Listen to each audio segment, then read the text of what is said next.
ಎಲ್ರಿಗೂ ನಮಸ್ಕಾರ. ಮೊದಲಿಗೆ ಬಾಬಾ ಸಾಹೇಬ್ ಅಂಬೇಡ್ಕರ್ ಅವರ ಜನ್ಮದಿನಾಚರಣೆಯ ಶುಭಾಶಯಗಳನ್ನು ವೈಯಕ್ತಿಕವಾಗಿ ಹಾಗೂ ಜಿಲ್ಲಾಡಳಿತ ಪರವಾಗಿ ಇಲ್ಲಿ ನಡೆದಿರ್ತಕ್ಕಂಥ ಸಮಸ್ತರಿಗೂ ತಿಳಿಸಲಿಕ್ಕೆ ಬಯಸ್ತೇನೆ.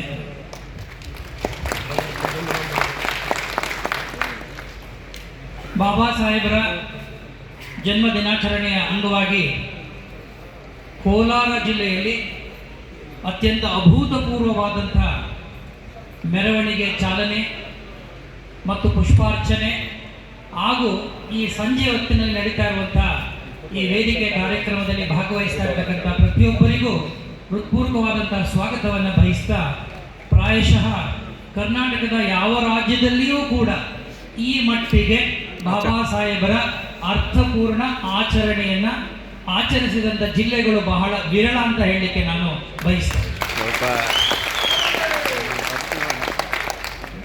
ಬಾಬಾ ಸಾಹೇಬರ ವಿಚಾರ ಮತ್ತು ಅವರ ಜೀವನ ದರ್ಶನದ ಬಗ್ಗೆ ಮಾತಾಡಲಿಕ್ಕೆ ಈಗಾಗಲೇ ಉಪನ್ಯಾಸಕರು ಕೂಡ ಬಂದಿದ್ದಾರೆ. ಅವರ ಬಗ್ಗೆ ಎಲ್ಲಿಂದ ಪ್ರಾರಂಭ ಮಾಡಬೇಕು ಅನ್ನೋದೇ ನನಗೆ ಬಹಳ ದೊಡ್ಡ ಸಮಸ್ಯೆ. ಯಾಕೆಂದರೆ ಒಬ್ಬ ವ್ಯಕ್ತಿ ಈ ಒಂದು ಮಟ್ಟಕ್ಕೆ ಏರಿ ಒಂದು ಜೀವಮಾನದಲ್ಲಿ 65 ವರ್ಷದ ಈ ಜೀವಮಾನದಲ್ಲಿ ಇಡೀ ಒಂದು ದೇಶದ ಸಾಮಾಜಿಕ ಮತ್ತು ರಾಜಕೀಯ ಚರಿತ್ರೆಯನ್ನೇ ಬದಲಾಯಿಸಲಿಕ್ಕೆ ಸಾಧ್ಯ ಅನ್ನೋದನ್ನು ಮಾಡಿ ತೋರಿಸಿದವರು ಬಾಬಾ ಸಾಹೇಬ್ ಅಂಬೇಡ್ಕರ್ ಅವರು. ನಾನು ಯಾವಾಗಲೂ ಹೇಳ್ತಾ ಇರ್ತೀನಿ, ಈ ಜಾತಿ ಪದ್ಧತಿ ಅಥವಾ ಅಸ್ಪೃಶ್ಯತೆ ಅನ್ನೋದು ಕೇವಲ ಈ ದೇಶದಲ್ಲಿ ಮಾತ್ರ ಅಂಟಿರ್ತಕ್ಕಂಥ ಒಂದು ಕಾಯಿಲೆ. ಅದು ಬರೀ ಕಾಯಿಲೆ ಮಾತ್ರ ಅಲ್ಲ, ಅದು ಒಂಥರ ಅಂಟು ರೋಗ ಕೂಡ.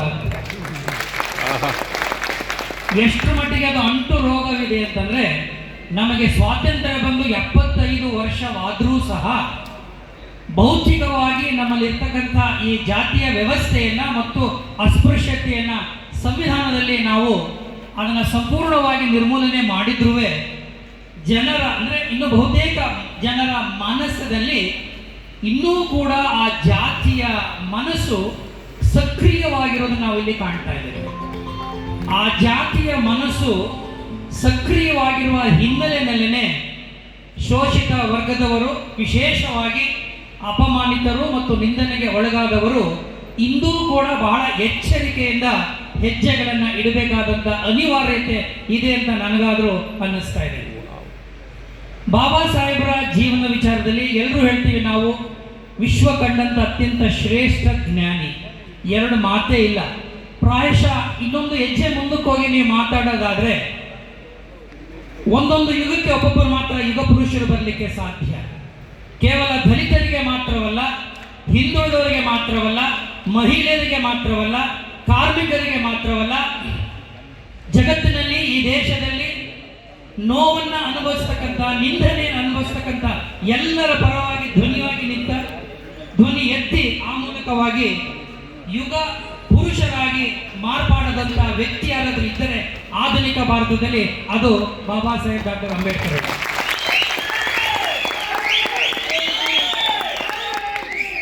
2010ರಲ್ಲಿ ಒಂದು ಪುಸ್ತಕ ಬರುತ್ತೆ, ಮೇಕರ್ಸ್ ಆಫ್ ಮಾಡರ್ನ್ ಇಂಡಿಯಾ ಅಂತ ಹೇಳಿ.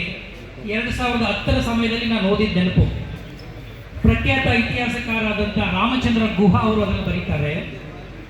The makers of modern India ಅಂದರೆ ಆಧುನಿಕ ಭಾರತದ ನಿರ್ಮಾಪಕರುಗಳು ಯಾರು ಅನ್ನುವ ಪ್ರಶ್ನೆಯನ್ನು ಬಂದಾಗ ಅವರು ಅನೇಕರ ಪಟ್ಟಿಯನ್ನು ಕೊಡ್ತಾರೆ. ಆ ಅನೇಕರ ಪಟ್ಟಿಯನ್ನು ಕೊಡ್ತಾ ಅದರಲ್ಲಿ ಬಾಬಾ ಸಾಹೇಬರಿಗೆ ವಿಶೇಷವಾದ ಒಂದು ಸ್ಥಾನವನ್ನು ಅವರಿಗೆ ಕೊಡ್ತಾರೆ. ಅದಕ್ಕಿಂತ ಒಂದು